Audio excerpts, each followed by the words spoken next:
Corona कालमा लेखिएको रचना। काठमाडौँ सुनसान होलान् अहो कोरोना गजबे गरिदियो कमिलाको ताती जाइ मोटर गाडीहरू भेडाका बथान जाइ ती मान्छेहरू कोलाहाल चिचाट धुलो धुवा युक्त काठमाडौँ अहिले सुनसान होलान्।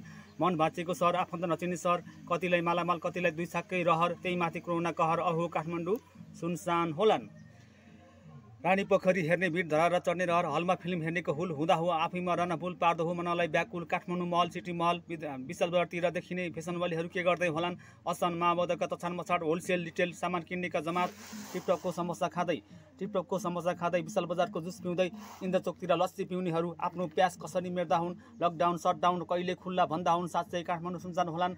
ठमेल नाम देश अनेक, अमेरिका युरोप अफ्रिका सबै मिश्रित मान्छेहरू, पसलदेखि ठुला होटेलका भान्सीहरू घरमै थर्किँदा ठमेलका ठेलमठेलमा मुसानी कुद्न छाडे होलान्। डिस्को बार र क्यासिनोका रमिता दरबार मार्गतिर हाई प्रोफाइलका तामझाम बिचको पाउड्रीमा घाँसपात राखेर हाम गर्नेहरू कताजाम भागा होलान्।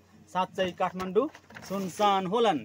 घरबेटी बालाई बिना बत्ती बिना पानी भाडा कुम्ल्याउने पाइने भो, किनकि भाडावाला गाउँ छिरे घरबेटी बा कहाँ छिर्दा हुन्।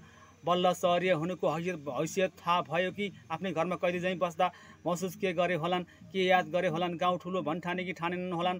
आनाको जग्गामा पातले घर बनाएर आकाश मिच्नेहरू, भाडा खिच्नेहरू, सुनसान चकमनतमा महललाई मसनघाट सम्झे कि सम्झेन होलान्। साँच्चै काठमाडौँ सुनसान होलान्।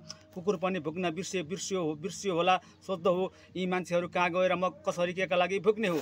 विष्णुमती बागमती अलि सफा दुर्गन्धित कम भयो कि ढलमा खडेरी लाग्यो कि ढलमा पनि खडेरी लाग्यो कि नाली किरा छटपटिँदा हुन्। किनभने ढल पनि सुनसान।